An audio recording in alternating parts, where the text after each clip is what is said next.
todos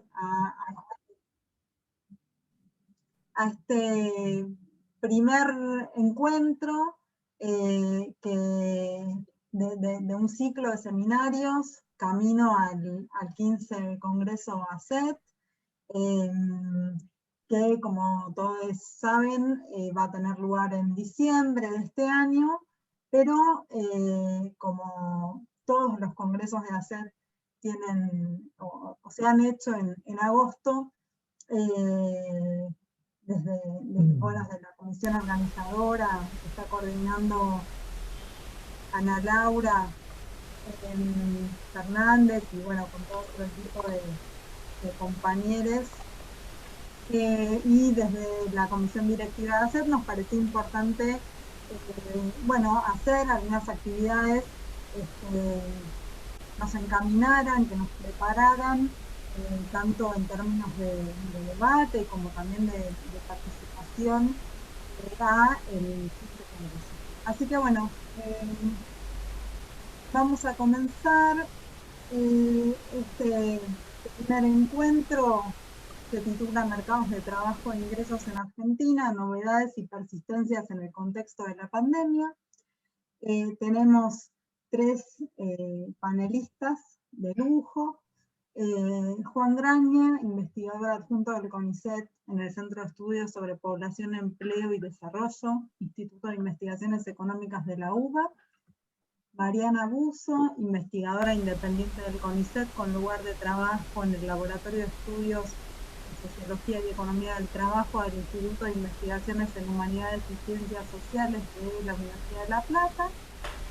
Y Agustín Salvia, investigador principal del CONICET, director del Observatorio de la Deuda Social Argentina en la UCA, director del programa Cambio Estructural y Desigualdad Social en el Instituto de Investigación Gino Germani de la UBA.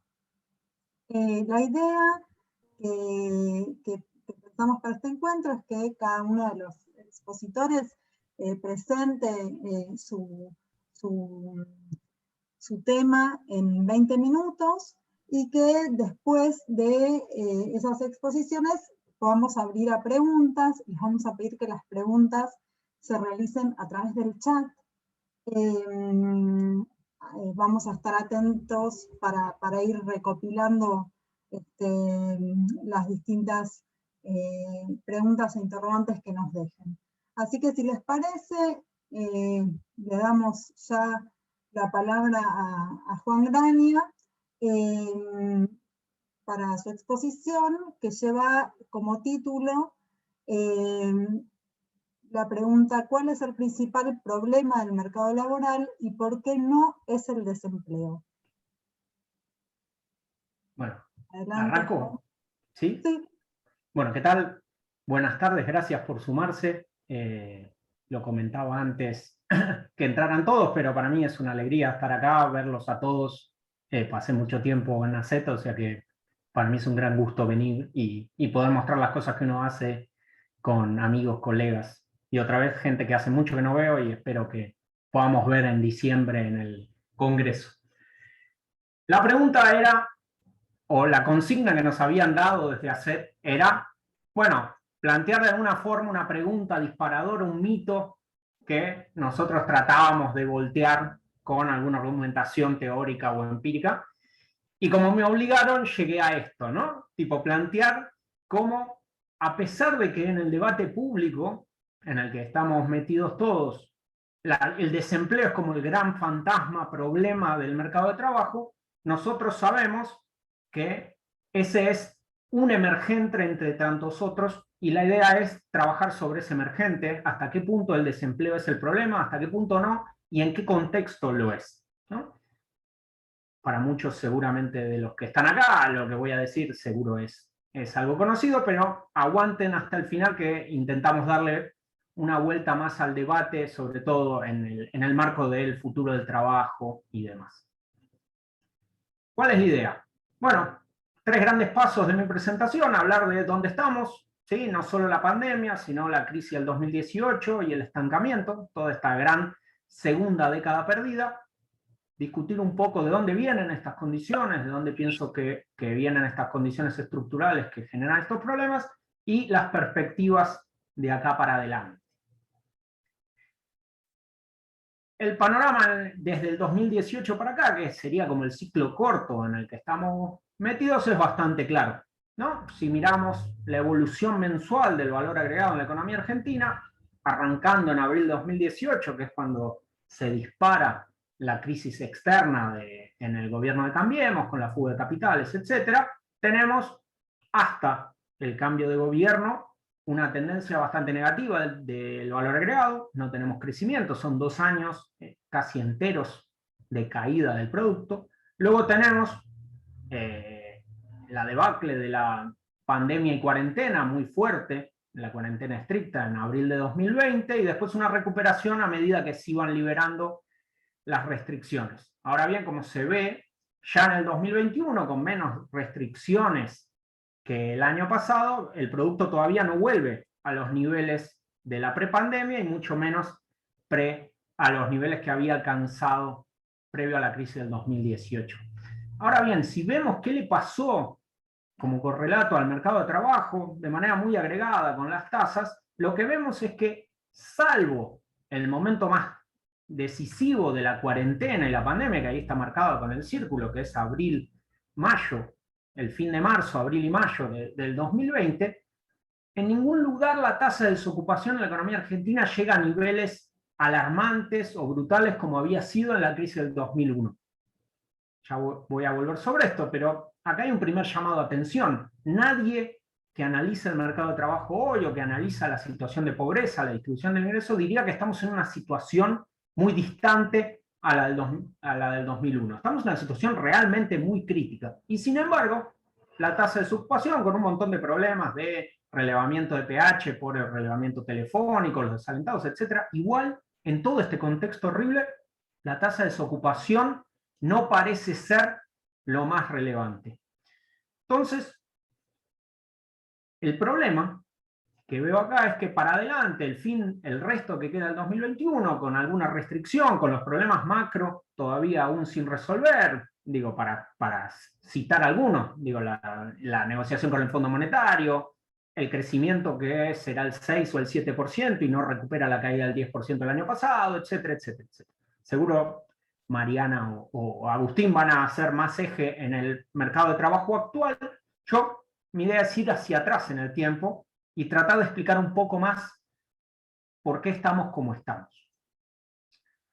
Entonces, miremos un poco más de largo plazo. Olvidémonos del 2018 y ya nos vamos al 2011, que fue el último año donde la economía argentina creció dos años seguidos, 2010 y 2011. ¿Sí? Los economistas hablamos de que la economía choca contra su restricción externa o que faltan dólares y que esto presiona las cuentas externas, y esto es un ciclo que se reproduce cada par de años, ¿no? Se devalúa, suben los precios, se contrae la economía, cae el salario, llega el año impar, que son elecciones, entonces el gobierno intenta defender la paridad cambiaria, trata de bajar la inflación, aumenta los salarios, aumenta el gasto público, la inversión, etcétera, para dinamizar, y después vuelve la crisis y el ajuste. La dinámica sería esta: en algún lugar pasa, todavía no sabemos bien por qué, que los dólares no son suficientes como para que la economía argentina funcione. Y esto se ve muy claro en sus consecuencias. Si yo miro la evolución del producto desde el 2004 hasta la actualidad, se ve claramente que a partir del 2011 la economía argentina dejó de crecer, a lo que se suman estos 2 años de crisis durante Cambiemos y el 2020 de la pandemia cuarentena con Alberto Fernández y el actual 2021. ¿Qué pasa?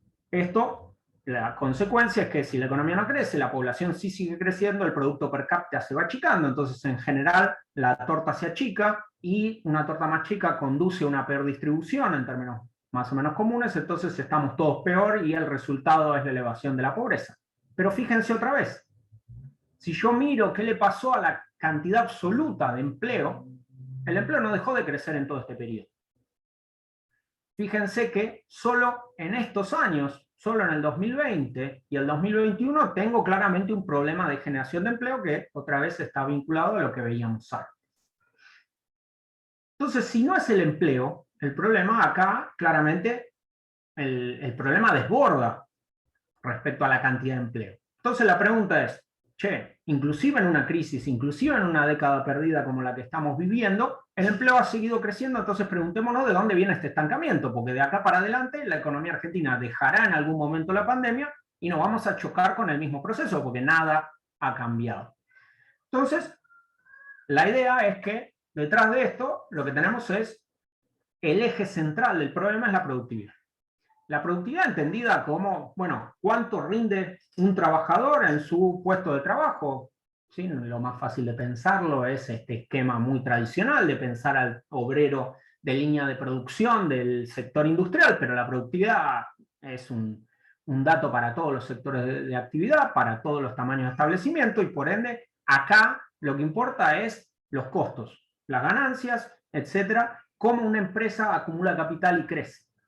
¿Por qué digo que lo central está en la productividad? Y bueno, porque si yo tengo una economía que tiene un rezago productivo, o sea, tiene una productividad más baja que la que impera en otros países del mundo, tengo un claro problema que no puedo exportar. Si tengo costos más altos, no le voy a vender a nadie lo que produzco. Y entonces ahí empiezo a ver cómo se conecta la productividad con el sector externo que recurrentemente en la Argentina explota, devalúa, etcétera, como vimos recién. Entonces no me alcanzan los dólares, entonces recurro a la deuda externa se vuelve impagable y entonces termino devaluando y se reproduce la crisis. Ahora bien, si esto en el tiempo se mantiene de alguna manera y la productividad no aumenta, ¿sí? Las empresas directamente no pueden crecer, no pueden vender ni siquiera en el mercado interno, entonces dejan de crecer y dejan de generar empleo.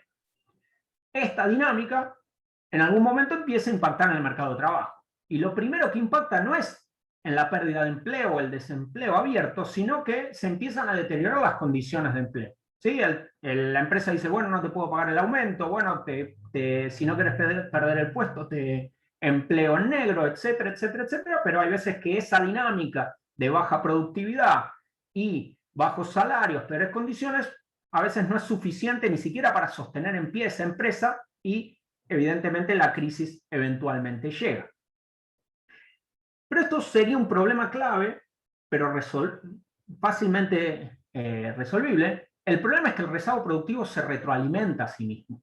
¿Sí? Porque si la economía no crece, porque tiene baja productividad, las inversiones no se realizan, entonces la productividad no aumenta. Entonces es un problema que se come a sí mismo la cola. Y si no aumenta la productividad, las exportaciones no aumentan, las cuentas externas no mejoran y entonces vuelve una crisis externa. Pero además, si todo este cóctel se da al mismo tiempo, que es lo que está pasando en la Argentina, los salarios se van deteriorando. Y si los salarios se deterioran, no hay ninguna necesidad de realizar nuevas inversiones para sostener la competitividad. Lo que hago es empeorar todavía más las condiciones de trabajo para sostenerme en producción mientras mi economía aguante.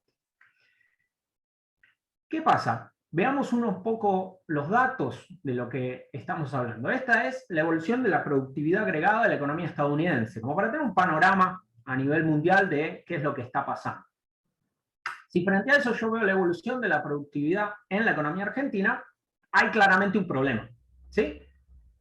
Hasta la década del 70 se podía decir que la economía argentina le venía manteniendo el ritmo de alguna manera a Estados Unidos. A partir de la década del 70, con todo lo que pasó, lo podemos discutir después en las preguntas, efectivamente perdimos, nos desenganchamos y la productividad de la economía argentina está completamente estancada de largo plazo. Y esto pone en marcha todos los mecanismos que yo mencionaba antes. Para tener un dato un poco más concreto, si vemos el sector industrial, solo el sector industrial, la productividad relativa de la industria argentina respecto a los Estados Unidos muestra esta evolución. De tener un nivel de productividad cercano al 60%, que la estadounidense a principios de la década del 70, hoy por hoy estamos en un nivel cercano al 35%. O sea, no solo no ha evolucionado, sino que además nos hemos ido rezagando paulatinamente a lo largo del tiempo. A pesar de todo eso, en el largo plazo, y con la volatilidad extrema que tiene la economía argentina, el producto ha crecido. Acá se ve claramente, ahora lo voy a marcar, las 2 décadas perdidas, pero también el empleo ha crecido. Fíjense que en esta primera década perdida, la década del 80, la que está vinculada a la crisis de la deuda de toda América Latina, que se dispara en México, el empleo sigue creciendo. Esto los que hemos estudiado el mercado de trabajo lo conocemos bien, la informalización, la precarización, etc. Pero fíjense que en la etapa actual, en la década actual, también el empleo venía creciendo, como lo habíamos visto. Solo la crisis de la pandemia destruyó empleo. Y destruyó empleo tal igual que la crisis del 2001. Estos dos eventos son gráficamente muy parecidos. Y fíjense a qué punto tiene que llegar la crisis para que el desempleo, la caída del empleo, sea el rasgo más característico de ese momento. ¿Sí? Para mí la clave está acá. No está en ver en episodios coyunturales trágicos de desempleo, sino en qué le pasa como tendencia a largo plazo al poder adquisitivo de los salarios. Si se fijan rápidamente, desde la década del 70 para acá, la fuerza de trabajo en la Argentina no paró de perder como tendencia a largo plazo poder adquisitivo. Este es, me parece, el emergente más claro de los problemas que tenemos en la economía argentina. Un segundo emergente de largo plazo es qué le ha pasado a la precariedad, ¿sí? Entendida como ausencia de descuento jubilatorio. Esto cocinado con los empalmes de PH a través del GBA, etc. Pero fíjense esto. La clave, la línea naranja, es la tasa de precariedad que llega a su máximo en 2001, como conocemos, al 45%, y después se reduce. Pero se reduce porque se genera empleo protegido, pero no porque la economía argentina haya logrado empezar a absorber en condiciones de calidad y salario digno empleo precario. Fíjense que el stock de empleo precario desde el 2004 para acá no ha cambiado. Esto llega al 2019 como para hacerlo más estructural y no ver la crisis de la pandemia. Fíjense que tenemos 4 millones y medio de puestos de trabajo sin descuentos jubilatorios que están ahí. La economía argentina no logra, ni siquiera en sus procesos de crecimiento, romper eso. Tratar de absorber eso en buenas condiciones. Entonces, estas consecuencias, este entramado estructural de baja productividad, rezago productivo creciente, no tiene como principal consecuencia la falta de empleo. ¿Sí? La principal consecuencia es la baja calidad y los bajos ingresos a los puestos de trabajo que existen. Esto es conocido, las estrategias de los hogares para autoemplearse en momentos de crisis hace que el empleo en muchos casos pueda mostrar un ciclo en realidad está escondiendo una problemática social brutal. Ahí les pongo un poco para disparar preguntas y piedrazos al final, esta idea de, que es bastante conocida, la idea de que el desempleo es un lujo en un país sin seguridad social. Nadie se puede quedar desempleado por mucho tiempo, salvo, y eso solo ocurre en momentos de muy gran crisis que no puede ni siquiera autoemplearse. Entonces, solo en estas crisis terminales hablamos de que el sector informal no puede absorber, no puede cumplir su rol de refugio y por ende ahí sí la desocupación abierta es el principal problema. Pero ahí ya la crisis está explotada. Hay mucho recorrido previo que hace que allí haya que ayudar. Ya voy cerrando, claro.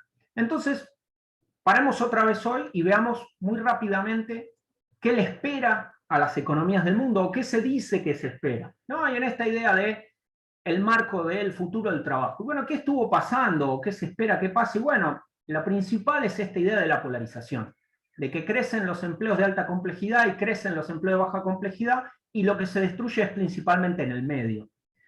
Yo ahí les pongo, para mí la clave para entender esto es que los empleos más complejos son difíciles de automatizar y los más simples no son automatizados porque son demasiado baratos sus salarios. Y entonces en el medio la automatización pega porque son suficientemente caros y son fácilmente automatizables. Entonces lo que pega es qué hacemos con este trabajador de buenos salarios, condiciones buenas, que en muchos casos es el puente entre un trabajador muy sencillo y siguientes generaciones que suben la escalera.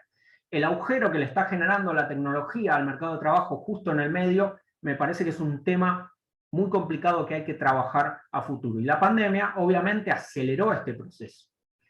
Ahora bien, tomemos este marco y pensemos en la Argentina. Bueno, Argentina viene en un estancamiento y caída de salario en los últimos por lo menos 4 o 5 años y un estancamiento en los últimos 10. ¿Vamos a poder incorporar este nuevo paradigma tecnológico en este contexto? Si las empresas no les interesa, están interesadas más en sobrevivir que en lograr condiciones competitivas a nivel mundial. Y a todo esto se le agrega, esto que pongo abajo, un freno estructural. Estamos en una economía sumamente volátil. que ya arrastra un rezago tecnológico muy grande, y por ende no es tan sencillo como, bueno, me meto en internet, compro la nueva máquina y eso no funciona así. Entonces hay que atajarlo concretamente con un conjunto de políticas que piensen en este problema, simplemente para un bosquejo de dónde estamos parados. Hay un trabajo del 2019 del Banco Interamericano que hacía una encuesta a empresas manufactureras vinculadas a la Unión Industrial Argentina, y lo que mostraba es que el 94% de las empresas que encuestaban, que eran alrededor de 600, no utilizaba absolutamente ninguna tecnología vinculada a la industria 4.0. Muchas ni siquiera tenían páginas web.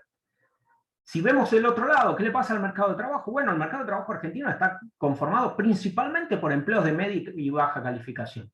Para el caso, el Ministerio de Hacienda, siguiendo las metodologías internacionales del Banco Mundial, decía, bueno, el 62% de estos puestos de trabajo ya son automatizables hoy. Y el CIPEC decía el año pasado que solo el 29% de los trabajos son teletrabajables. O sea, estamos hablando de que hay un problema mayúsculo que venimos arrastrando y que, si lo consideramos de acá para adelante en términos de perspectivas, otra vez nos aparece que para la Argentina no es un problema o no es una preocupación al desempleo tecnológico.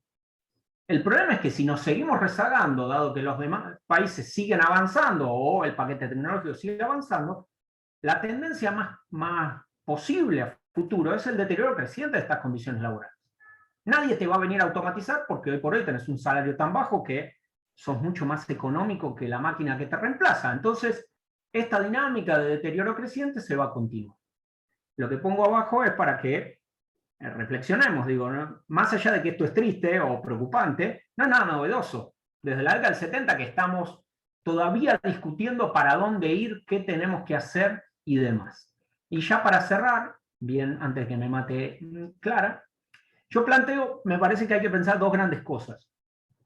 Un primero es hay que salir del pozo, esto por muy fácil que lo diga, no es para nada fácil, y estabilizar la macro. Y acá hay debates a rolete, ¿no? ¿Cuál es el rol de los recursos naturales, el extractivismo, el ambientalismo? ¿Qué pasa con la deuda externa, el Fondo Monetario, los acreedores privados, etcétera? Ahí hay toda una cadena de problemas que podemos charlar después en las preguntas. Pero me parece que me quería concentrar en lo de abajo. Este paquete tecnológico tiene dos aristas. Esta digitalización lleva a la transabilidad de los servicios. Y entonces, acá hay una pregunta de si no hay una salida acá. En el marco de toda la presión que te pone el nuevo paradigma tecnológico y la presión que te pone el estado de la economía argentina, ahí habría que pensar si una fuga hacia adelante del nuevo paquete tecnológico no es central para salir de donde estamos. ¿Por qué? Porque te generas nuevos sectores exportadores que generan empleo de relativamente buena calidad, estoy pensando en los servicios intensivos en conocimiento, como se llaman, y después todo este paquete de la industria 4.0 tiene por sentido no convertirte en una plataforma exportadora, porque eso no va a pasar, sino en atacar la brecha de productividad que vos tenés con el resto del mundo y que eso posibilite liberar a las negociaciones colectivas para que negocien salarios más altos, para que liberen recursos para políticas sociales, etc. Me parece que ahí hay un conjunto de vectores de cambio estructural que hay que empezar a aprovechar y que no se van a aprovechar solos y hay que ir muy decididamente a buscarlos. Perdonen por haber corrido en el último tiempo, con eso termino mi presentación. Gracias. Muchas gracias, Juan. Ahora pasamos a escuchar a Mariana Busso con su presentación titulada Desigualdades sociales y pandemia, el impacto en el empleo de jóvenes. Bueno, buenas tardes, buenas nochecitas a todos, a todas. Espero ahí se ve bien la presentación. Bueno, es un gustazo estar acá, es un honor tener entre los participantes a tan honrados y honrosos maestros, maestras de todos, de muchos de nosotros y nosotras. Así que bueno, en este saludo a cada uno de tantos maestros y maestras que están ahí atrás de esas pantallas. Bueno, un poco el encuentro de hoy era pensar esto de las persistencias y las novedades del mercado de trabajo en contexto de pandemia, y para eso nos invitaban a pensar preguntas, a pensar mitos, a romper algunos mitos, algunas respuestas simplificadoras que a veces escuchamos principalmente en los medios de comunicación. Entonces, en ese sentido, me propusieron pensar desigualdades sociales en pandemia y específicamente el impacto que la pandemia ha tenido en el empleo de los jóvenes. Y para eso voy a hacer una presentación, espero cumplir a rajatabla con el tiempo, en 4 partes. Una primera parte muy breve que va a recuperar una de las cosas que dijo Juan acerca de la realidad del mercado, el impacto de la pandemia en el mercado del trabajo en términos agregados, y luego centrarme en las diferencias entre jóvenes y adultos, que es lo que más me interesa, y después pensar algunas características de distintas juventudes y la participación de distintas juventudes en este mercado de trabajo. Para eso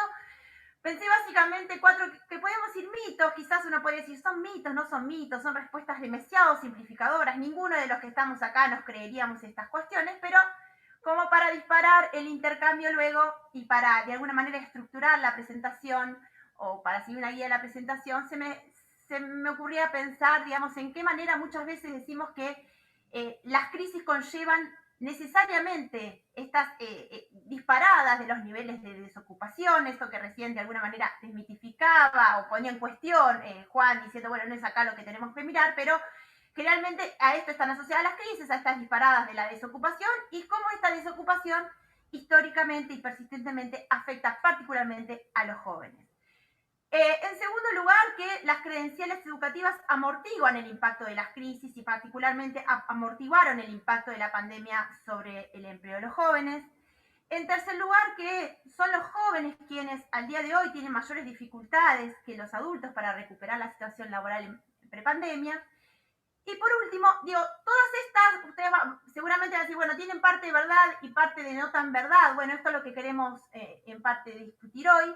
Y por último, poner en cuestión esta categoría que se empieza a vislumbrar cada vez con más insistencia en los estudios sobre el mercado de trabajo, pandemia, pospandemia, esta idea de que se va configurando una generación de confinamiento. Aquellos que hacemos estudios sobre juventud y mercado de trabajo estamos viendo cada vez con mayor énfasis la utilización de esta categoría que fue de alguna manera que se encuentra en los informes de OIT ya que hacen referencia al impacto de la pandemia en el segundo trimestre del año pasado, hablando de una generación de confinamiento a nivel internacional, en tanto, de nuevo, es la juventud la que más se encuentra afectada por los momentos de crisis, siendo esta crisis internacional de una envergadura sin igual.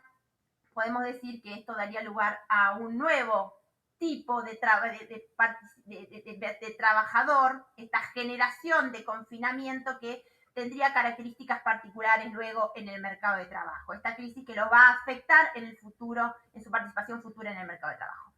Muy breve, algo que ya todos conocemos, esto que en parte presentó Juan recién, cuál fue el impacto, principalmente, el momento del mayor impacto de la pandemia en el mercado de trabajo, claramente fue principalmente en el segundo trimestre del año pasado, donde se observa claramente una caída de la actividad, de la ocupación y un incremento bastante, digamos, dentro de todo leve, de la desocupación. El dato más llamativo claramente es la gran caída de la actividad, cosa que no es nueva en las crisis. Sabemos, estamos acostumbrados a quienes miramos la relación del mercado de trabajo y las crisis, que más allá de un incremento en la desocupación, lo que se observa es una fuerte caída de la inactividad laboral.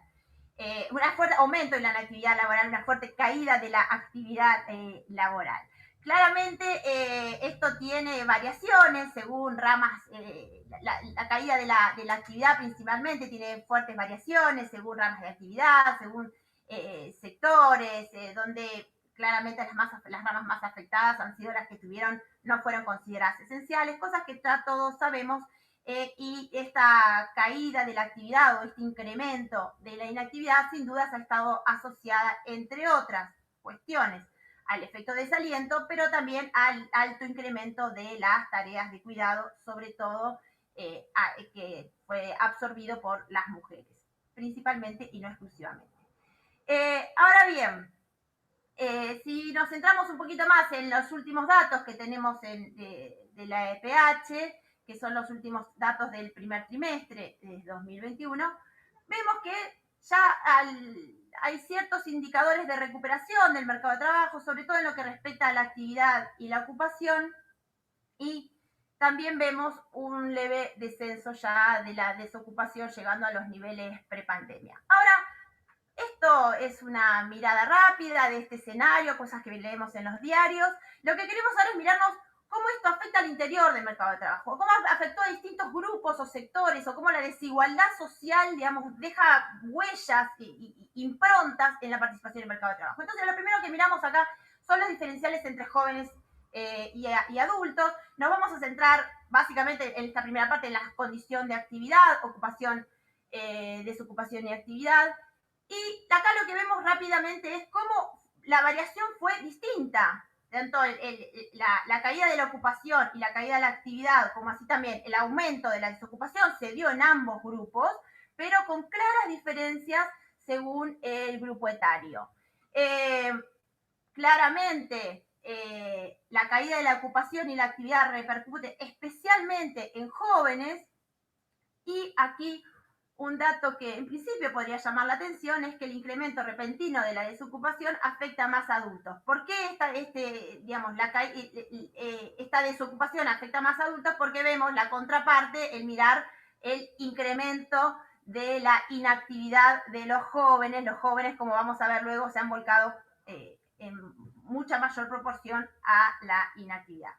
Y acá vemos estos incrementos diferenciales, ¿no? Casi el doble, digamos, mientras que para los adultos la ocupación se cae en un 15%, para los jóvenes cae en un 30%. Ahora, yo no quiero no voy a mirar series largas, me voy a centrar solo en principio en el año 2020, y acá lo que vemos es centrarnos para mirar las brechas. ¿Cuáles son estas brechas? Recién miramos los diferenciales, cuánto aumenta entre el primero y el segundo trimestre de 2020 la ocupación, la desocupación y la actividad para jóvenes y adultos.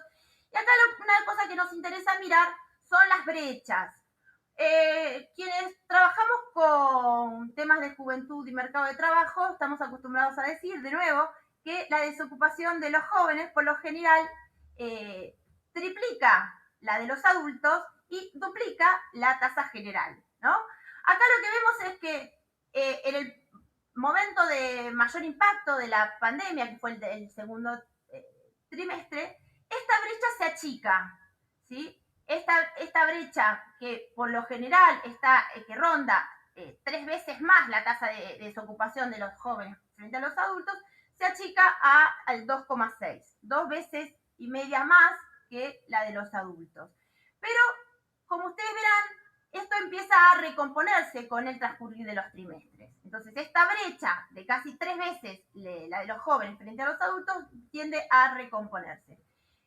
Y pasa también algo parecido en el caso de la ocupación y la actividad. Aquí lo que pasa en realidad es que las brechas se agrandan. Se agranda la brecha de actividad y de ocupación entre jóvenes y adultos, y luego de nuevo vuelve a recomponerse. Esta distancia entre cuál es la tasa de desocupación, de ocupación y de actividad de jóvenes y la tasa de ocupación y actividad de adultos, siendo 1 la igualdad obviamente entre ambos. Entonces, acá vemos de nuevo cómo en el caso de la ocupación esta brecha se agranda, mientras que la desocupación, la brecha se achicó, ¿sí? Porque hubo más desocupación de adultos que de jóvenes.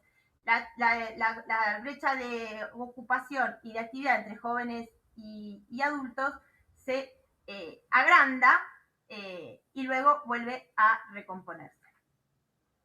Ahora, más allá de esto, nos interesa pensar qué pasa con estos, en principio, jóvenes, digamos, que van mayoritariamente hacia la inactividad. Digamos, hemos escuchado mucho en el inicio de la pandemia que el gran problema es que la pérdida de puestos de trabajo se convirtió en un incremento de la inactividad de los jóvenes, principalmente de los jóvenes, no solo los jóvenes, como vimos recién, también de los adultos.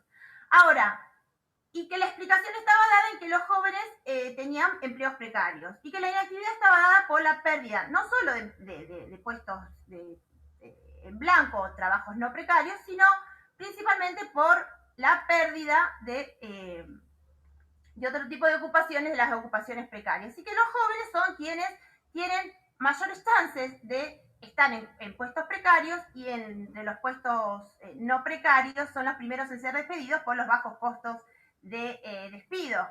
A pesar de que en este periodo no se podía despedir, sabemos que hubo distintos tipos de estrategias para desvincular a los jóvenes, muchas veces por el tipo de contrato que tenían, que permitía ese tipo de desvinculación por distintos motivos, y más en casos de pandemia.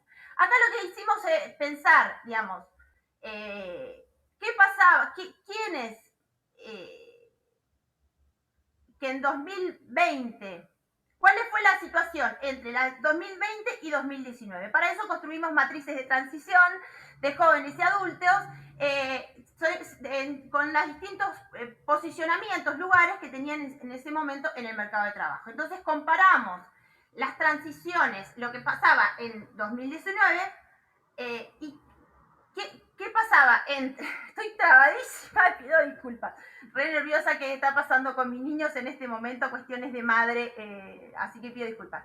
Entonces, la transición entre el mercado de trabajo en 2019 y 2020, y entonces, qué lugar estaban ocupando en 2020, y por tanto, qué estaban haciendo esos mismos en 2019. Para lo cual construimos matrices de transición. Comparando los 2 trimestres que se pueden comparar según la EPH. Hicimos, en términos metodológicos, si quieren después lo charlamos. Lo interesante acá es ver cómo indudablemente son los jóvenes los que se vuelcan mayoritariamente a la inactividad, y estos se vuelcan no solo a aquellos que tenían puestos de trabajo precarios, sino también encontramos esta caída hacia la inactividad en ocupados no precarios. Entonces vemos cómo en el caso de los jóvenes, el 10% de quienes estaban ocupados no precarios en 2019 pasan a un 10% pasa a la inactividad en 2020, frente, por ejemplo, al caso de los adultos, que solo el 5% de quienes eran ocupados no precarios pasan a la inactividad. Quizás el dato que a mí más me llamó la atención es cómo casi el 50% de quienes estaban desocupados en 2019 pasan el 50% de los jóvenes que estaban desocupados en 2019 pasan a la inactividad en 2020. Entonces,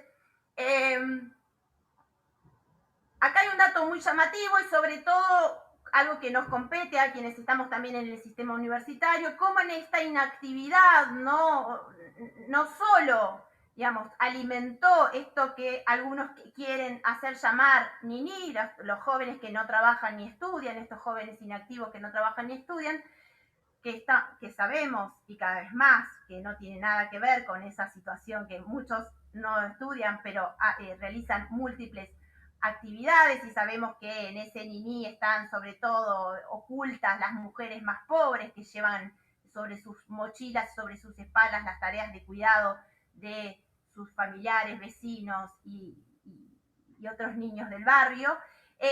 Y un dato más llamativo es cómo esa inactividad se volcó a una actividad en el sistema educativo. Me parece que esto es uno de los datos llamativos de la pandemia, que valdría la pena después poner más la lupa. Ahora me voy a concentrar en juventudes. Ya pasamos de jóvenes y adultos, esta diferencia entre jóvenes y adultos, a pensar desigualdades al interior de los jóvenes. Voy a intentar hacer más rápido y más ordenado. A ver, acá tenemos un montón de datos. La idea es concentrarnos cómo el impacto de la pandemia, si comparamos solo primer y segundo semestre, fue similar en términos de el impacto para varones y mujeres. Sin embargo, fue muy distinto para aquellos que tienen niveles educativos diferentes. Si comparamos nivel superior incompleto con secundario incompleto, vamos a notar notables diferencias de impacto en el incremento de la desocupación o en la caída de la actividad y de la ocupación. Ahora, mucho más, se agrandan mucho más las brechas si miramos el origen socioeconómico, los estratos de ingresos, si agrupamos los estratos de ingreso en 3 estratos, los deciles de ingreso en 3 estratos, lo que vamos a ver es que claramente la caída de la ocupación y de la actividad pesa de manera mucho más fuerte en aquellos sectores más pobres, al igual que el aumento de la desocupación también afecta principalmente, y acá vemos cómo aumenta un 35% en el caso de los jóvenes de sectores de estratos bajos, y incluso disminuye la desocupación en el caso de los jóvenes de estratos altos. Entonces, esto es un dato que para mí es muy llamativo y para seguir pensando. Ahora, si vemos cómo sigue la película, lo que vemos es que después del momento más crítico de la pandemia se acentúan las diferencias por sexo y disminuyen las diferencias por nivel educativo y estrato de ingresos familiar. Esto es un dato que también nos llama la atención y para seguir investigando más adelante, nos podemos después volver para mirar algún dato en particular. Ahora, si miramos la pospandemia, si miramos el dato agregado del primer trimestre de 2021, que lo tenemos hasta el momento de la PH, vemos acá de nuevo que son los jóvenes, no logran recuperar la tasa de actividad de prepandemia, pero el mayor, como decía hoy recién, la mochila la están cargando hoy las mujeres que no logran recuperar la tasa de empleo y presentan índices de desempleo superior que previo a la pandemia incluso, mientras que los varones, tanto jóvenes como adultos, lograron recuperar incluso tienen tasas de desocupación menores que en la prepandemia. Esto es un dato para seguir mirando y para seguir indagando. Ahora, para ir finalizando, nuevamente el mercado de trabajo nos marca, nos señala los perdedores de siempre, cómo la desigualdad de posiciones en la estructura social de alguna manera nos condiciona en la participación del mercado de trabajo, y claramente las mujeres, los jóvenes y los trabajadores de estratos de ingresos más bajos son quienes se encuentran más vulnerables a estos vaivenes de la macroeconomía y estas restricciones que nos va presentando el mercado de trabajo. Sin duda, las mujeres asociado a desigualdades en el trabajo doméstico, en el trabajo de cuidado, quienes asumimos mayores horas en el trabajo de cuidado, no solo, pero digo, cada una de estas cuestiones nos podría abrir grandes debates. Los jóvenes, sin duda, asociados a los sectores y ramas de actividad que han sido más golpeados por la pandemia, el comercio, la restauración, la gastronomía, y también por lo que decía hoy de respecto a los costos laborales, a la antigüedad de los puestos, etc. Y por último, sin duda, los otros perdedores de siempre, los trabajadores de ingresos bajos, que claramente presentan mayores índices de precariedad, de informalidad, y eso los condiciona al momento, son más proclives a ser una vez más los perdedores de siempre. Ahora, estos perdedores de siempre han tenido han tenido impacto diferencial a lo largo de la pandemia, mientras que los jóvenes y los trabajadores de estratos bajos dijimos que fueron los que en principio sufrieron un mayor impacto. Con el transcurrir de la pandemia vemos que son las mujeres las que aún no logran recuperar los valores y las tasas, indicadores del mercado de participación en el mercado de trabajo prepandemia.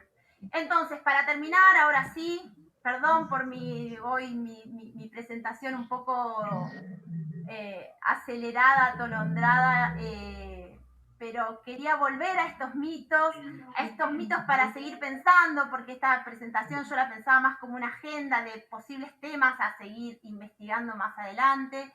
Y entonces, en estos mitos, pensaba que bueno, en realidad vimos claramente, ¿no? La crisis, lejos de conlleva muchas veces altos índices de desocupación, pero en estos, como en otras crisis económicas mundiales, se observan altos índices, altos niveles de inactividad.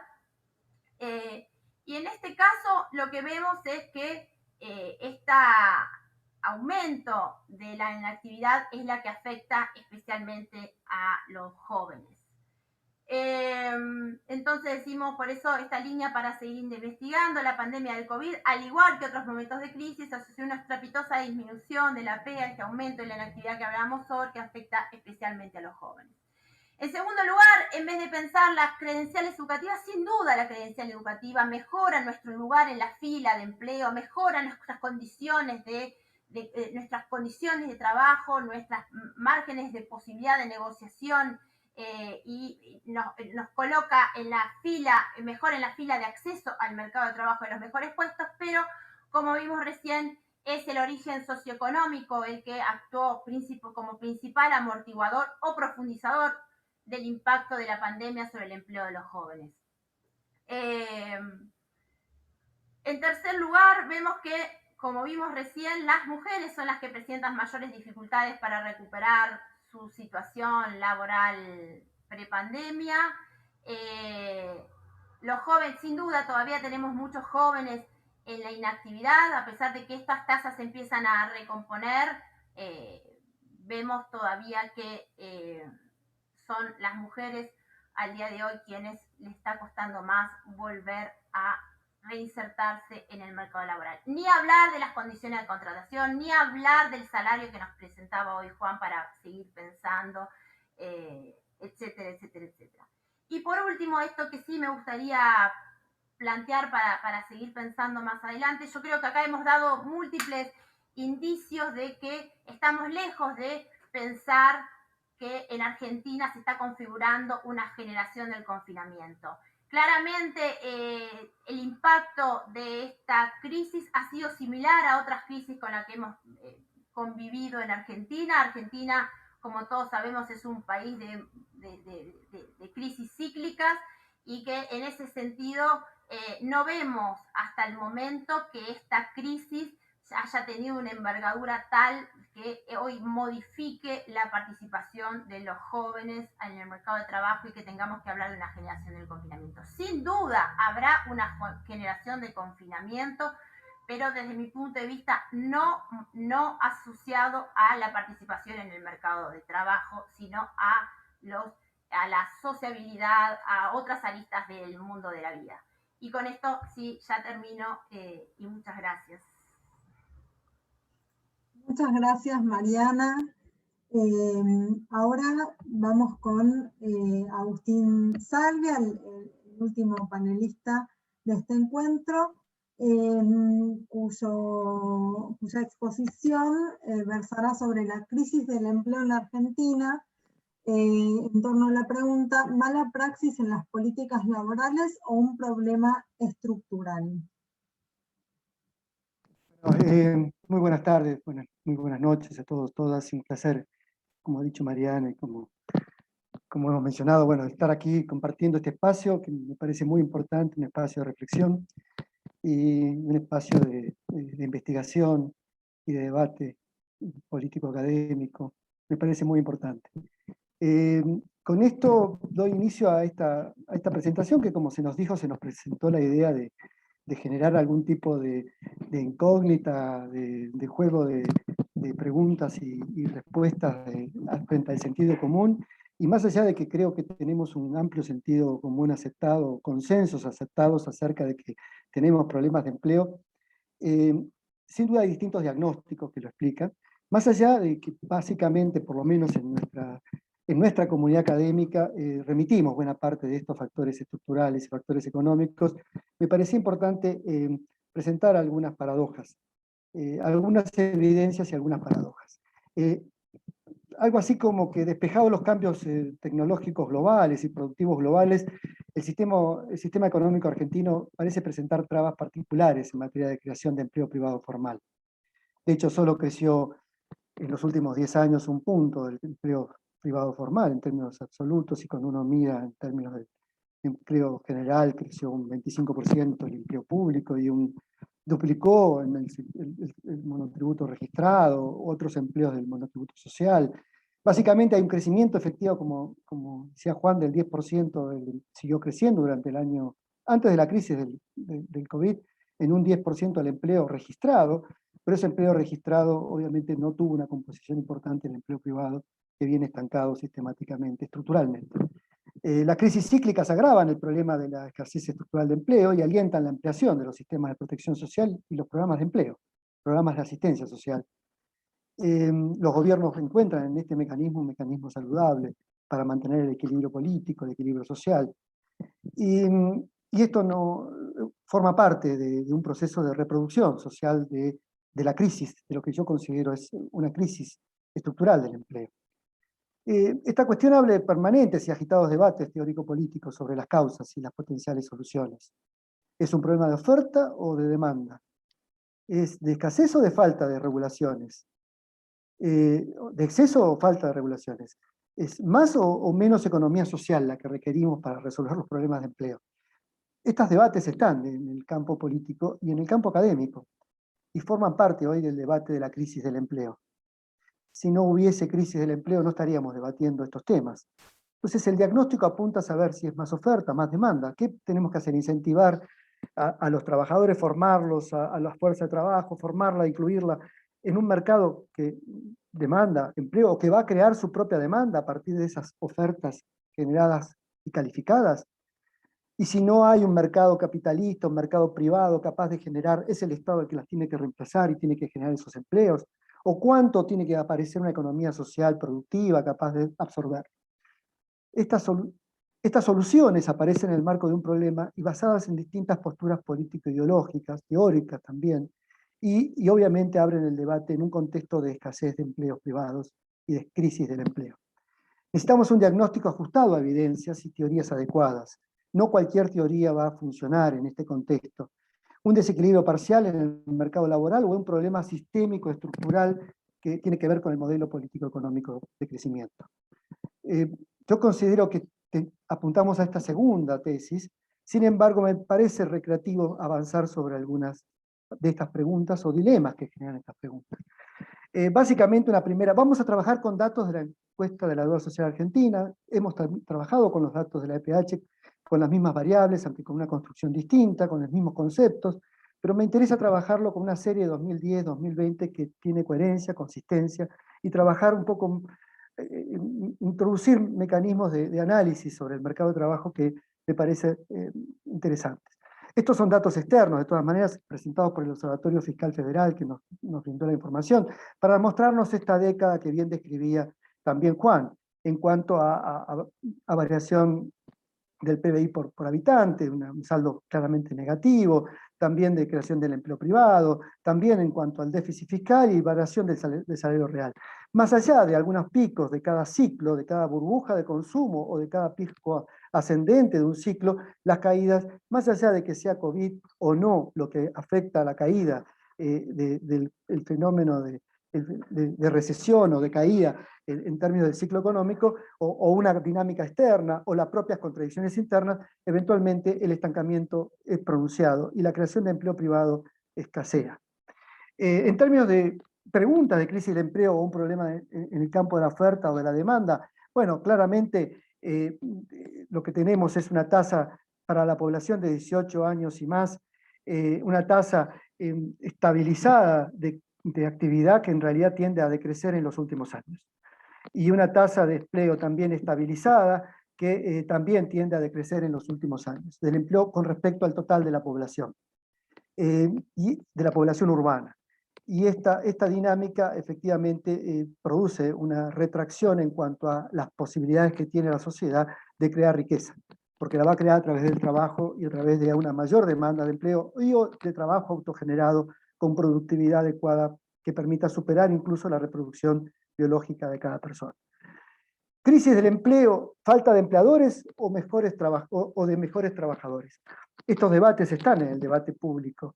Es decir, cuánto tenemos que crear más empleadores para que efectivamente más pequeña y mediana empresa capaces de crear mejores empleos, más empleos y mejores empleos, o es que necesitamos mejores calificaciones en los trabajadores, que no tenemos los trabajadores adecuados para las demandas de empleos existentes. Claramente yo apunto a la idea de una falta de demanda, no ni un exceso ni un déficit en la oferta de calificaciones, más allá de que eso pueda ocurrir en determinados nichos o en determinados sectores. Estructuralmente lo que está faltando es la creación de empleos a través de empresas y de cooperativas o de organizaciones capaces de crear empleos productivos. Cuando lo miramos en términos de estructura del empleo, en términos de su calidad, el empleo pleno, empleo digno, tanto de trabajadores asalariados como no asalariados en Argentina, para la encuesta de la Deuda Social Argentina, se mantiene en 43-44%. Creció en el contexto de pandemia porque se perdieron más los malos empleos, pero básicamente no hemos logrado superar la barrera de los 43 o 42%, 43, 44% a lo largo de toda la década, y en todo caso el empleo precario que no está registrado pero que garantiza un ingreso mínimo y estabilidad o cierta regularidad laboral, se viene achicando. ¿Por qué? Porque crecen las changas, los trabajos eventuales, los empleos de indigencia, los trabajos que están por debajo de una canasta de indigencia, o crece el desempleo absoluto. Lo que estamos mostrando aquí es, nos están faltando demanda de empleo, demanda agregada de empleo. Cuando analizamos esto en términos de estructura de perfiles sociales que están más o menos afectados por la problemática o más o menos beneficiados por acceder a un empleo pleno o por caer en un empleo precario o en su empleo inestable o caer en el desempleo, y comparamos las poblaciones, claramente hay diferencias sociales entre varones y mujeres, entre la secundaria completa o incompleta, entre ser pobre o no ser pobre. Ahora aquí también hay debates. Muchas veces estos datos son tomados como indicadores de preferencias a no trabajar, preferencia al ocio, preferencia a un trabajo inestable, irregular, preferencia a tener necesidades de reproducción doméstica que impide acceder a mercados formales.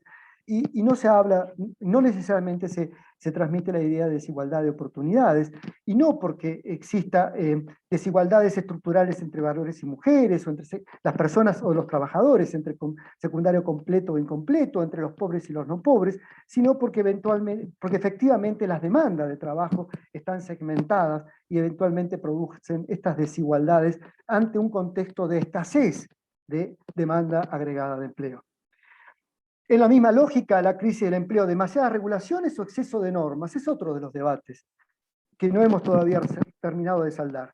Tenemos muchas normas que impiden la creación de nuevos empleos, o tenemos en realidad escasez de regulaciones que permitan justamente, que requieran de mayores regulaciones justamente para atender las necesidades de creación de empleo.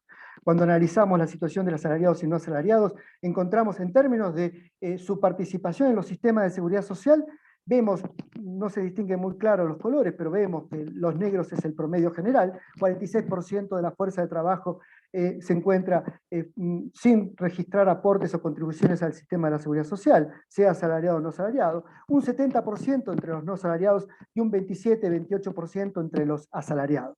Estas situaciones no han cambiado sustantivamente, más allá de pequeñas variaciones que puede haber en cada uno de los ciclos. Eventualmente el contexto de la crisis ha mejorado la situación relativa porque ha sostenido más los empleos formales o registrados que los no registrados, pero eventualmente la problemática estructural sigue presente. Estamos creando y reproduciendo empleos de baja calidad en un 30% para los trabajadores asalariados y en un 70% para los trabajadores no asalariados. Más allá de las normas más o menos regulatorias que hayan existido durante el periodo. Bueno, aquí está un poco el debate, políticas fracasadas, esa es un poco la perspectiva sobre la cual quiero avanzar, porque políticas fracasadas, ¿por qué? Porque a lo largo de las últimas 3 décadas, pero también a lo largo de la última década, las políticas laborales se fundaron en diagnósticos sobre los problemas de empleo en la Argentina, asumiendo más o menos estos supuestos. Las crisis son transitorias y el futuro es promisorio, y esto no ha ocurrido, o no viene ocurriendo. Después de una crisis puede haber una recuperación, pero el futuro post-recuperación no es necesariamente promisorio. Hay un problema de capacidades y competencias en la oferta laboral, por eso las fuertes energías en cómo dotamos de más capacidades y competencias a los trabajadores, bajo el supuesto de que eso permitirá su inserción en el mercado de trabajo, y no necesariamente que solamente los mejora el puesto en la fila, pero no necesariamente eso crea más demanda agregada de empleo. Las regulaciones son importantes, sea que sobren o que falten regulaciones. Generalmente el argumento es que faltan, pero aparece como un diagnóstico, un componente importante en las políticas, en la fundamentación de las políticas laborales, ¿sí? En términos de la necesidad de mejores regulaciones. Y no se apunta necesariamente a que se requieren mejores condiciones productivas. Si no hay mercados que creen empleos productivos, el Estado debe generar ingresos de una u otra manera, creando programas de empleo o programas sociales, y la economía social puede ser una solución estratégica a esto, y entonces focalizamos energías en función de crear políticas subsidiarias a los problemas estructurales. Y el déficit público y la inflación no son importantes si hay cómo financiar el gasto y el consumo, justamente porque mantener el gasto y el consumo permite proteger empleos, pero no crearlos. En esas paradojas de políticas fracasadas venimos reproduciendo lo que considero una crisis del empleo. Y esa crisis del empleo la diagnosticamos en términos de nuestro programa de investigación como heterogeneidades estructurales con crecientes divergencias sociales.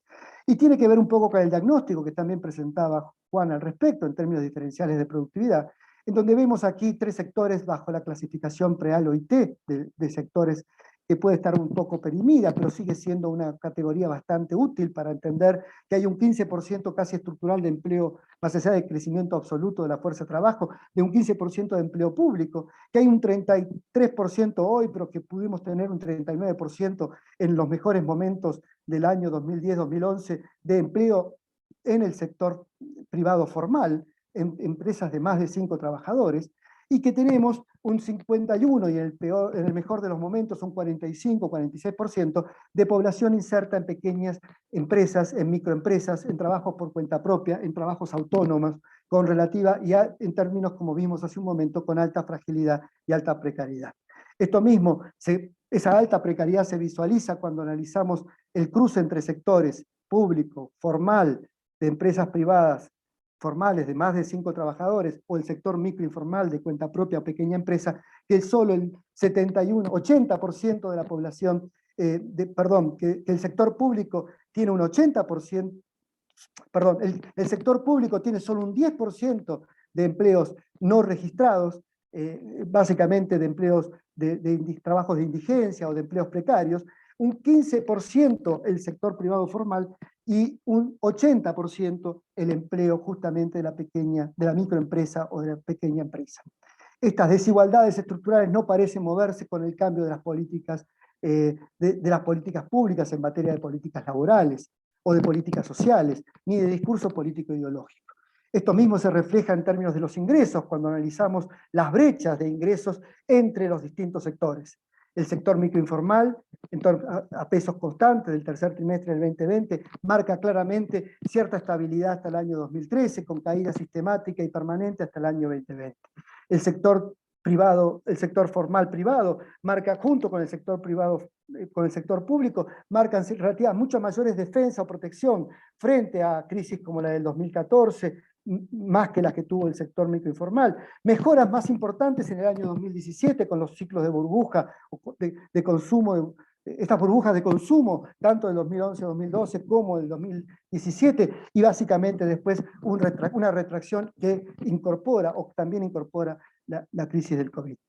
Esta misma lógica de fragmentación de las remuneraciones y de heterogeneidad estructurales con divergencias sociales y crecientes divergencias sociales se observa también cuando analizamos la calidad de los empleos. El empleo pleno, el empleo precario, el subempleo inestable, básicamente las mismas brechas. Obviamente, ser pobre en Argentina es uno de los riesgos que tiene justamente estas condiciones de falta o crisis en la demanda de empleo. De demanda estructural en la creación de empleo. Ser un trabajador no pobre, básicamente en la medida que uno acceda a empleos plenos o a empleos precarios regulares pero básicamente es una garantía para acceder a la situación de no pobreza en esos hogares. Pero básicamente cuando se tiene solo una changa, se está desocupado o se tiene un empleo privado, precario y se tiene pocas oportunidades para acceder a un empleo pleno, a un empleo privado pleno o público pleno, básicamente las condiciones de pobreza se incrementan. Básicamente, pensemos en los diagnósticos y un tema para el debate, tal vez un poco provocadores, pero a pesar de las políticas de protección del mercado interno y o de la ampliación de las políticas sociales, cada ciclo económico reproduce de manera ampliada barreras productivas estructurales que a mi juicio, en nuestro juicio, ponen límites a la caída de la pobreza y a procesos de convergencia. Tanto la desigualdad social persistente como la precariedad laboral y el desempleo estructural parecen ser resultado de un débil crecimiento en el modelo económico productivo. Un modelo económico productivo que ya estaba desequilibrado antes de la década perdida de la segunda década del siglo XXI, más allá de los signos de vitalidad que había presentado la primera década, con efectos de marginalidad a nivel sociocultural, sociodemográfico y socioocupacional, que reproduce una estructura social fragmentada de alta marginalidad y pobreza estructural. Esto no lo logró resolver la primera década del siglo XXI y mucho menos la segunda década del siglo XXI. Se necesita crecer con más mercado interno, en sinergia con una economía vinculada al sector externo. Son condiciones necesarias para el crecimiento.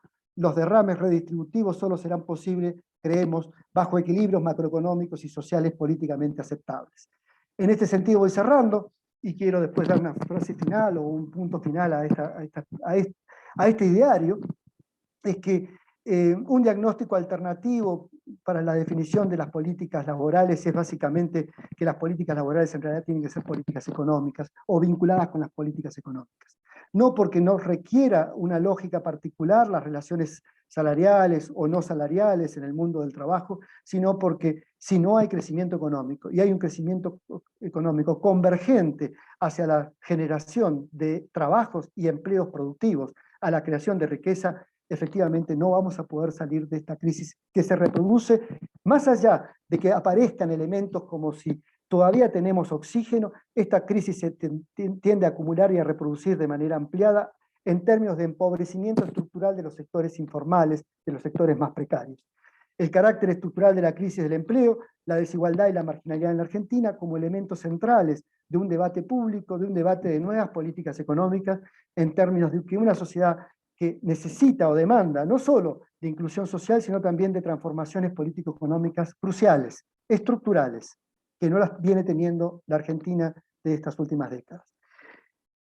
Entender y asumir la crisis estructural de las instituciones laborales y de los sistemas de seguridad social y de protección social, creemos que es otro punto de partida. Entender el carácter estructural de la crisis del empleo, pero entender también la crisis estructural de las propias instituciones laborales y de la seguridad y la protección social, que requieren de modificaciones para adaptarse a las capacidades de crear empleo en sectores de la pequeña y mediana empresa, del sector autónomo, de la economía social y del sector privado formal, en términos de multiplicar esos empleos creando valor agregado para el sector externo como para el mercado interno. Para eso hay que pensar o repensar el modelo económico en claves productivas y redistributiva. Ambos elementos tienen que estar en juego en clave de un debate público, de un debate político, que tiene que estar fundado justamente en la investigación académica. Ahora bien, esto apunta a pensar que son necesarias reformas estructurales, pero para que todo esto ocurra en la Argentina que tenemos, parece que se hacen necesarias coaliciones político-económicas distintas a las que viene teniendo el escenario actual.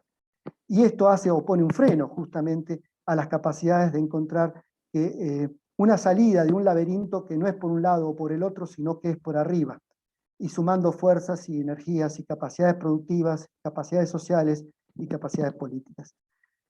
Hasta aquí mi presentación. Muchísimas gracias. Bueno, muchísimas gracias, Agustín. La verdad es que fueron muy claras las tres exposiciones y muy enriquecedoras. Así que, si les parece a todos, pueden dejar sus preguntas, comentarios en el chat. Así los expositores pueden responderlas.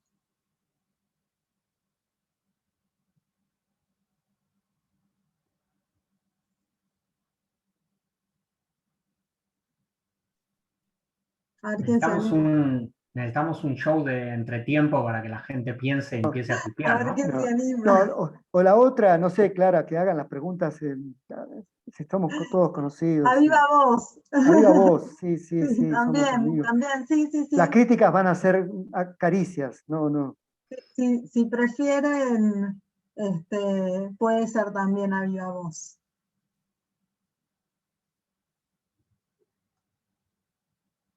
Yo puedo ir dejando una. Sobre todo por el tipo de exposición para Juan y para Agustín. Si esta crisis del empleo, si esta estancamiento, si se quiere, en términos de productividad, si es algo que, si habría condiciones para resolverlo en el contexto de la economía mundial capitalista tal cual existe hoy. Bueno, dejo eso nada más. A ver. Chiquita, ¿no? Como para resolverlo rápido. Como para que... acá hay una pregunta de Gabriela Pontoni, que dice, en términos de instituciones laborales, ¿qué propuestas orientarían la revisión de las regulaciones actuales o vigentes del trabajo? Entiendo que está como más orientada a Agustín, ¿no? Pero corregime si no, Gabriela. Flor de ATSTA dice, me pregunto y le pregunto al último expositor, o sea, Agustín, ¿qué lugar ocupa la economía popular y social en el mercado de trabajo y cómo podemos visibilizarla desde el ámbito académico, ya que la desocupación estructural se ha transformado como actor social y laboral?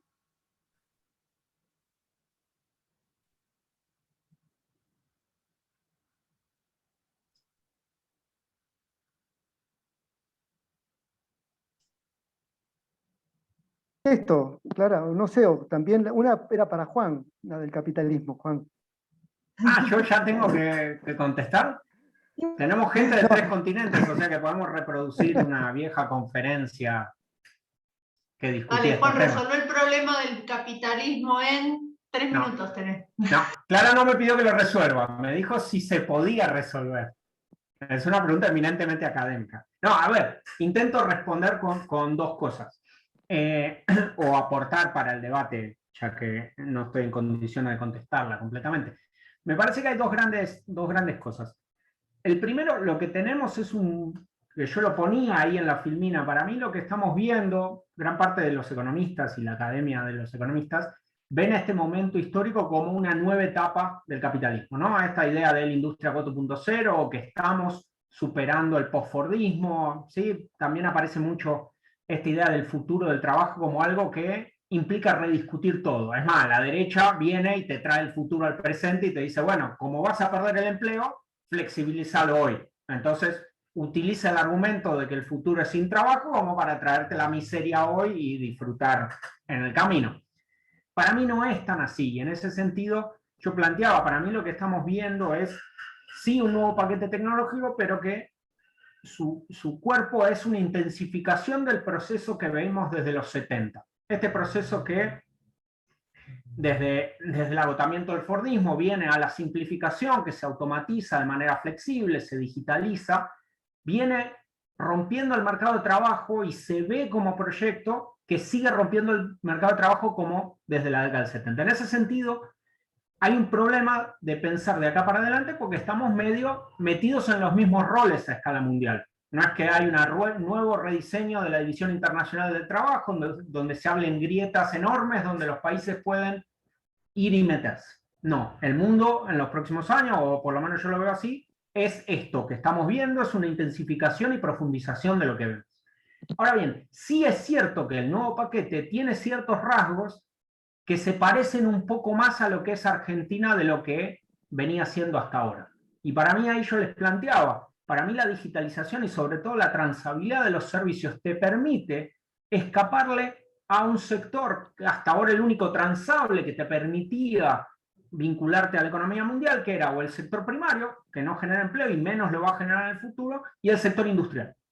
¿Por qué? Porque el sector industrial tiene una cantidad de demandas de infraestructura, de patentes, de conocimiento, de procesos, casi inabarcable en este momento la competencia. No hay forma de construirlo desde cero, salvo que vengas desde el piso absoluto que venían los países del sudeste asiático. En cambio, los servicios son mucho menos demandantes en infraestructura, en escala, en todo. Entonces ahí se te abre en esa posibilidad de exportar servicios, sí efectivamente apostarle a crear, impulsar un sector que genere empleo relativamente de calidad. Y otras grandes cosas, la Argentina en su momento lo vio. Digo, Argentina y Brasil son dos de los únicos países de América Latina que le vienen poniendo guita a la industria del software desde hace 10, 15 años. Y si vos ves los informes del norte, ahí aparece un che, Argentina está puesta. Ahí. ¿No? La educación universitaria gratuita, el nivel de inglés, todas estas cosas que siempre se venden, bueno, efectivamente generan una ventaja competitiva que es gratis. Me parece que ahí está la clave, porque para tener una ventaja competitiva en la industria, hoy tenés que bajar salarios y automatizar. Y nadie lo va a hacer las dos cosas al mismo tiempo. Entonces me parece que hay ciertas grietas para entrar, pero no son grietas trascendentales de una nueva etapa que rediscute todo. Vamos en el mismo sentido y podemos quizás torcer el rumbo. Parece que sí, en ese sentido, mucho más marginal, mucho más en el margen, hay lugar para cambiar, hay lugar para salir del estancamiento y el ciclo que yo planteaba o que Agustín planteaba, pero me parece que hay que apostarle bien, hay que hacer las cosas bien. Me gustó lo de Agustín de le venimos pifiando. Sí, le venimos pifiando, y el problema es que la aparece viene rápido, ¿no? Porque hay otros países que están mucho más estables, que quizás tienen mucho más recursos hoy. Si la llegan a ver antes que nosotros, vamos a tener un problema, ¿no? Pero parece que ahí hay un lugar. No sé si con eso respondí, gracias, Clara. Juan, pero también, yo retomo, dejo ahí donde vos dejaste, y yo considero, es para un seminario, pero en el contexto capitalista actual es posible. Sin capitalismo no lo sabemos. Es decir, creo que hoy por hoy el capitalismo abre la posibilidad de que efectivamente logremos claves de inserción productiva mundial y de desarrollo local o interno, capaz de generar los empleos que creen riqueza y que podamos distribuirla mejor. Argentina tiene condiciones para eso, pero requiere nuevas reglas de juego y nuevas ecuaciones, como dije, político-institucionales, en donde, por ejemplo, Argentina ha presenciado una revolución copernicana con el campo, con el sector agrícola exportador. Esa revolución copernicana ha tenido una importante trascendencia en materia industrial y de servicios, no solamente en el sector agrícola primario. Multiplicar y potenciar eso y la creación de empleos tanto industriales como de servicios vinculados a creación de valor agregado para el mundo agropecuario y la industria del conocimiento constituyen elementos que no podemos perder de vista, no podemos quedarnos atrás de estos procesos de modernización y tecnología.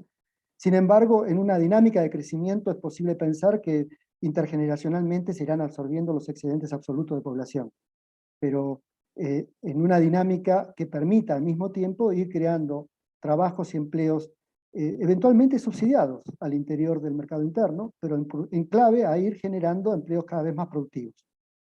Esa estructura de crecimiento dinámico con redistribución hacia los sectores atrasados o rezagados en función de invertir sobre ellos, incluye también a la economía social y popular hoy, porque es una realidad, implica justamente una ecuación global de desarrollo, de política económica, y también de políticas laborales diferenciadas, de políticas de seguridad social diferenciadas, o al menos no diferenciadas en términos, diferenciadas en términos de las obligaciones que pueden generar los empleadores y de los beneficios que pueden tener los trabajadores, en tanto que hay que crear ese piso de protección básico, independientemente de cómo se logre.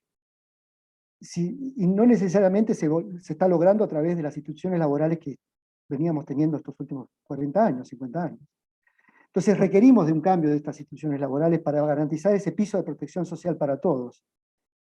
Y no necesariamente pensado en términos de un salario básico universal, sino tal vez hasta el derecho a un trabajo de última instancia, como un trabajo productivo y creativo, donde el Estado tiene que proveer justamente de la subsidiariedad para esos tipos de empleo. Creo que dentro del capitalismo es posible si podemos apuntar a una dinámica de crecimiento, en donde se articulen y potencian capacidades productivas exportadoras, con creación de valor agregado creciente y con equilibrios sociales mínimos que vayan generando justamente mayor creación de empleo privado y o social para generar justamente respuesta a las demandas de bienes y servicios que demanda la pobreza, por otra parte, que demanda bienes y servicios de cuidado, de infraestructura, de atención, básicamente que requieren de más trabajadores, que requieren de más empleo, que requieren de más inversión. No necesariamente el Estado, y tiene que participar también el sector privado y el sector social dentro de esto. En esa lógica, con esa lógica, otra de las preguntas, contesto en parte la tercera, y la segunda que tenía que ver con qué reformas laborales. A ver, yo considero que hoy por hoy la pequeña empresa y el trabajador autónomo y el trabajador de la economía social requiere un reconocimiento de sus derechos laborales que hoy no tiene, de sus derechos laborales y sociales. Crear un piso sobre esos trabajadores implica cambiar también las instituciones, un piso de protección.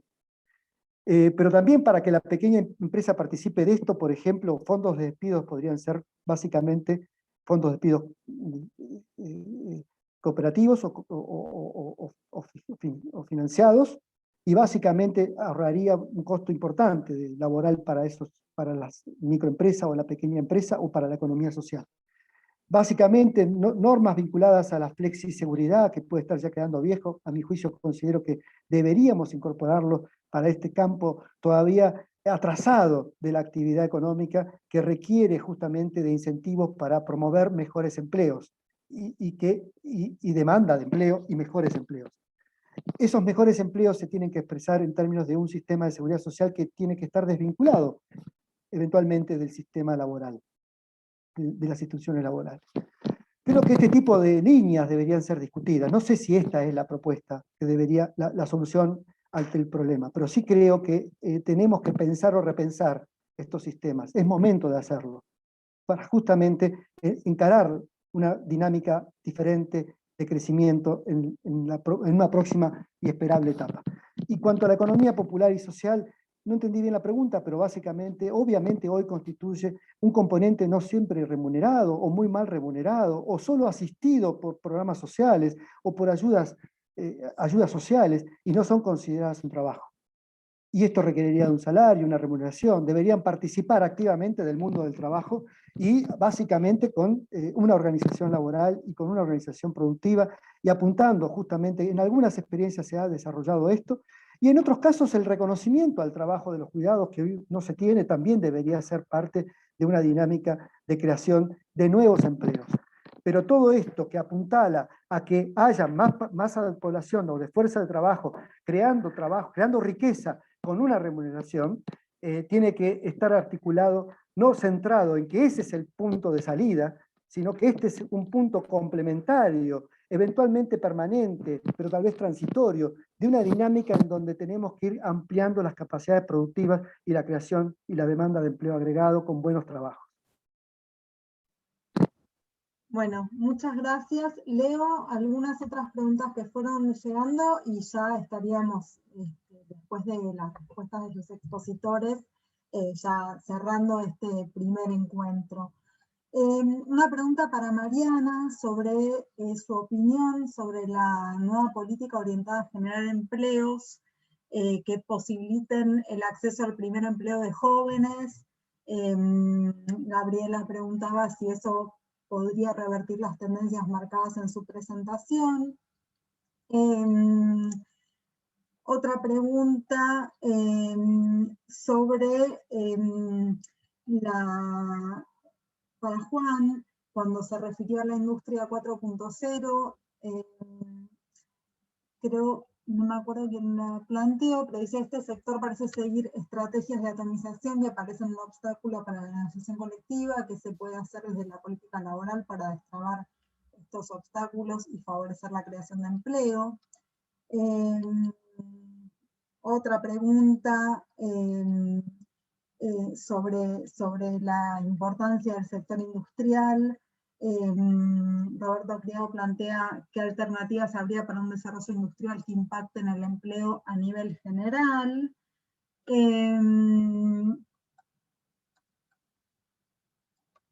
Tenemos otra pregunta en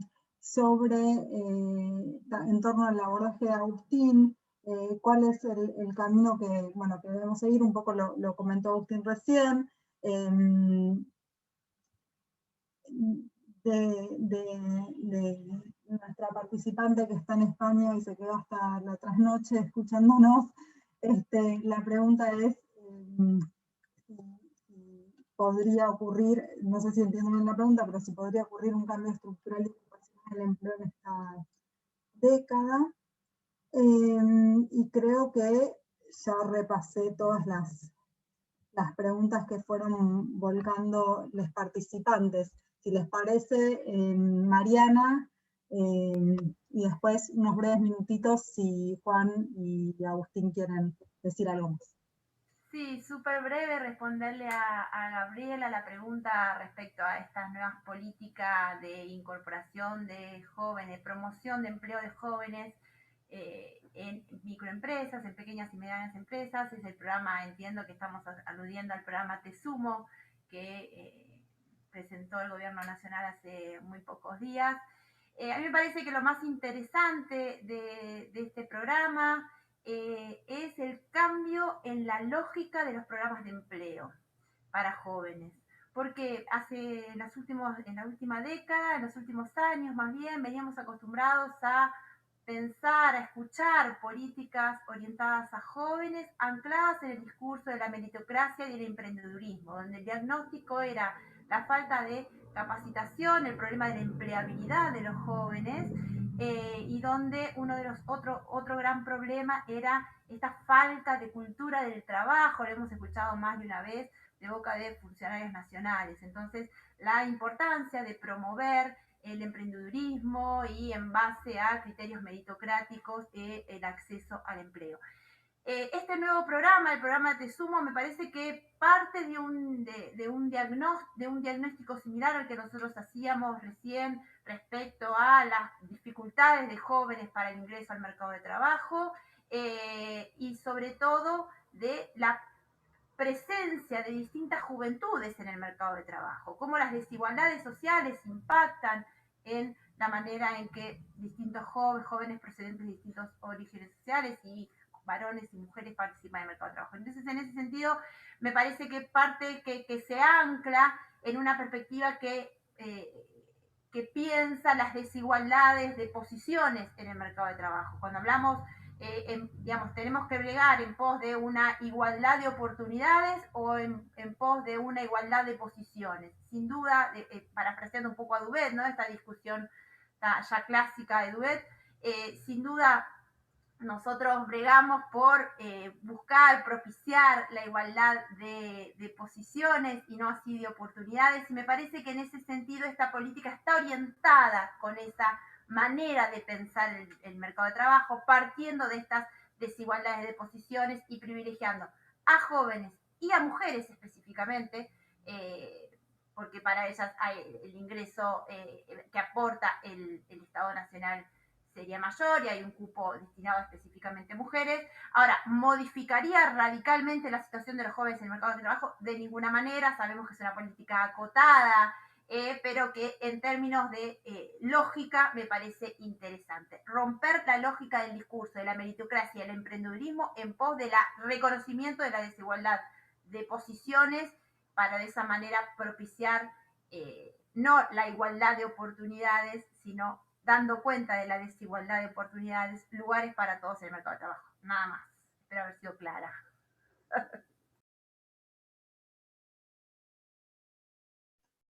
¿Voy yo? Dale. A mí me preguntaron de todo. ya voy a intentar ser breve, un comentario a cada uno. Ahí en el chat les estoy dejando mi mail por si me Como en quieren... las se defensas de quedaron con alguna. tesis, podés responder lo que quieras de todo lo que te No, preguntan. eso ya sé, pero que son lindas preguntas para pensar, porque obviamente, otra vez, no hay nada cerrado. Había una pregunta, creo que de Roberto Criado, sobre la industria. Me parece que hay dos tendencias internacionales que son bien interesantes para pensar la industria, sobre todo en América Latina o Argentina, Mercosur, etcétera, que tiene que ver primero con el aumento del salario en el sudeste asiático.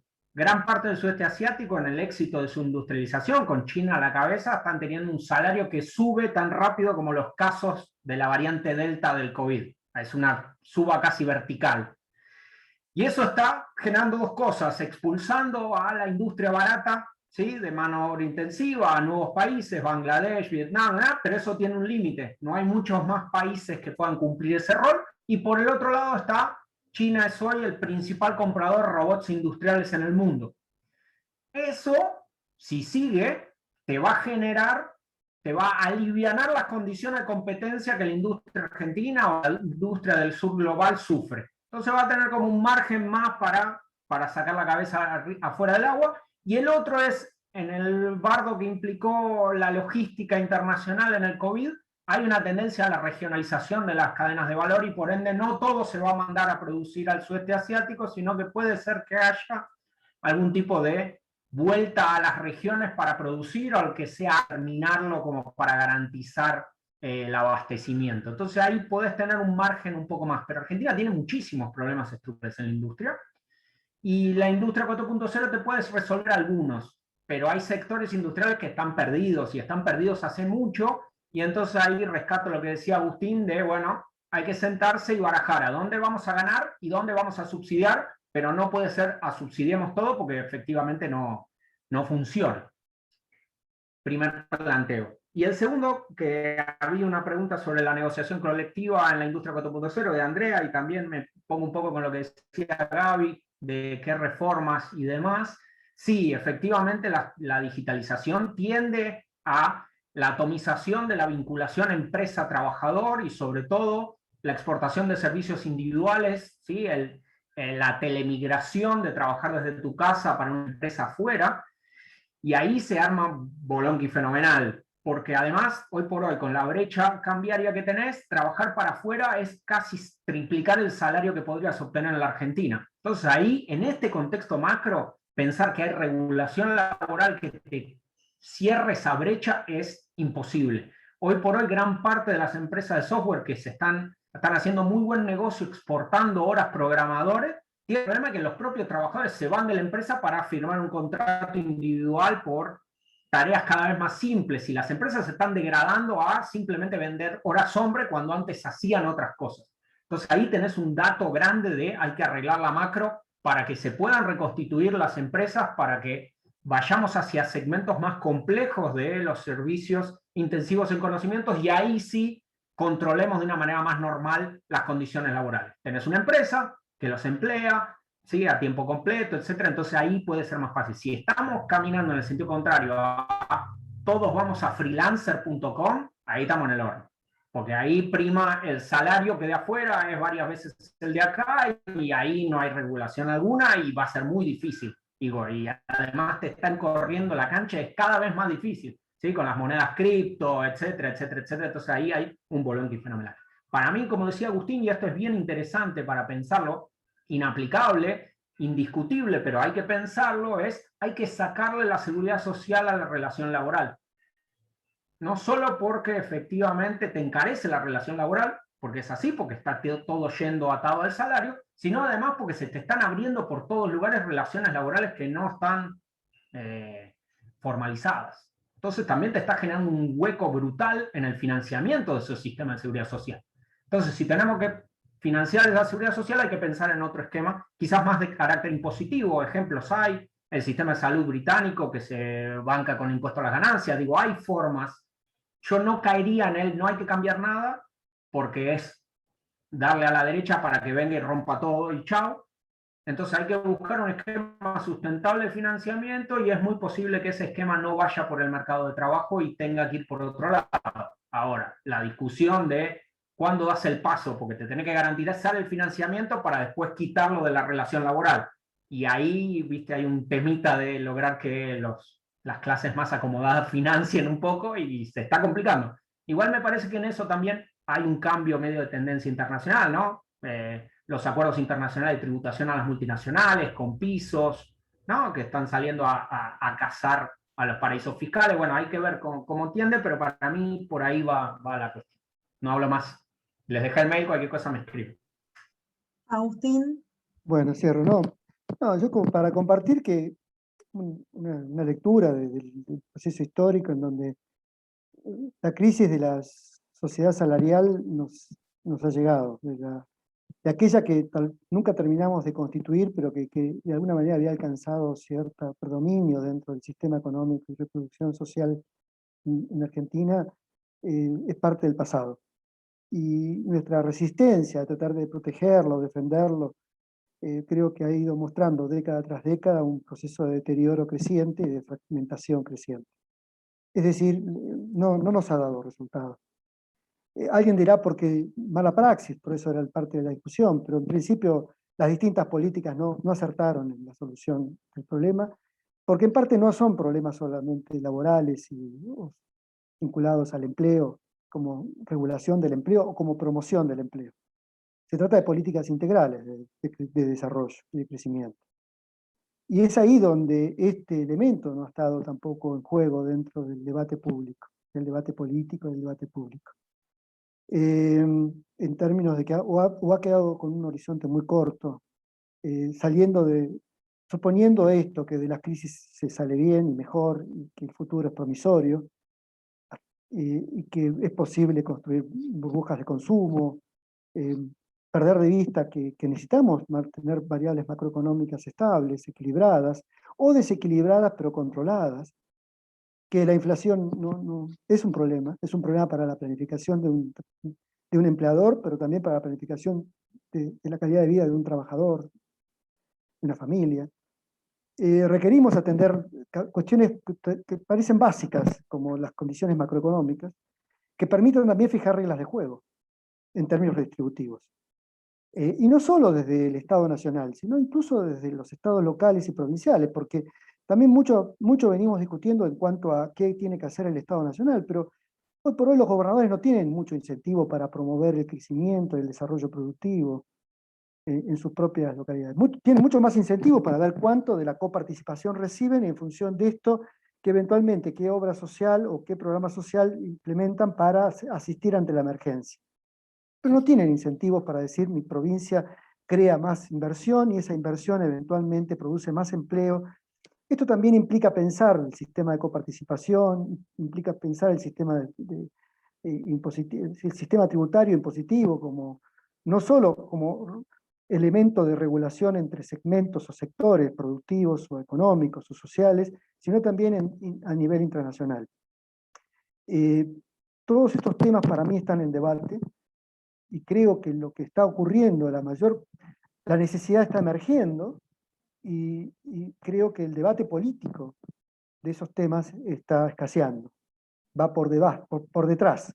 Seguimos defendiendo los viejos paradigmas de la sociedad salarial, o eventualmente aparecen los elementos rupturistas de un modelo neoliberal que teóricamente podría funcionar, pero que tampoco ha funcionado en el mundo en ningún lugar, y no estamos pudiendo construir innovación, no estamos pudiendo innovar en materia de política económica, política laboral y política social, sin perder de vista que tenemos que garantizar el bienestar y la inclusión y la integración social y el progreso social. Pero defender políticas que no garantizan eso, para mí no puede tener una razón ideológica o política o de identidad, pero no resulta efectivo ni eficiente para atender justamente las demandas sociales crecientes en un país que se empobrece y que se fragmenta, al tiempo que se hace cada vez más desigual y cada vez más compleja la posibilidad de una solución a esta desarticulación productiva, política, social.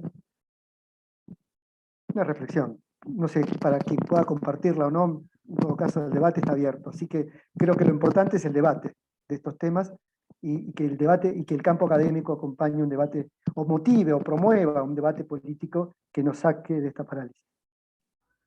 Se necesita una clandestina para levantar el corchazo que nos acaba de tirar Agustín. Se cae todo, nos dijo.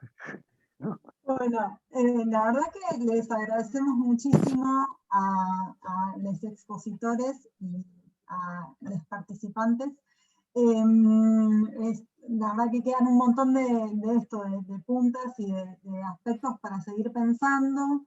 Y les invitamos a seguir participando, bueno, de ACET en general y de las actividades de ACET, pero específicamente de este ciclo de seminarios, que justamente en relación con la problemática que traía Mariana, vinculada a cómo afectó la pandemia a particularmente las mujeres con la cuestión de las tareas de cuidado, pero más en general a los debates y las discusiones en torno a la ola feminista, al trabajo productivo, reproductivo, trabajo de cuidado. La semana que viene, el martes, tenemos otro encuentro sobre estos temas que se titula Trabajo para el mercado, trabajo no remunerado y organización colectiva, perspectivas feministas, encuentro al cual les invitamos y como ahí decían en el chat, vamos a subir los videos de este ciclo de seminarios, así que también van a estar disponibles. Y bueno, muchísimas gracias a todos por participar. Gracias por las preguntas. No, muchas Un gracias abrazo por la para invitación. todos. Un placer. Nos vemos. Chao, gracias. Chao. Chao. Chao, que sigan Chao, bien. Julio. Chao, Luis, Julio, un abrazo. Chao.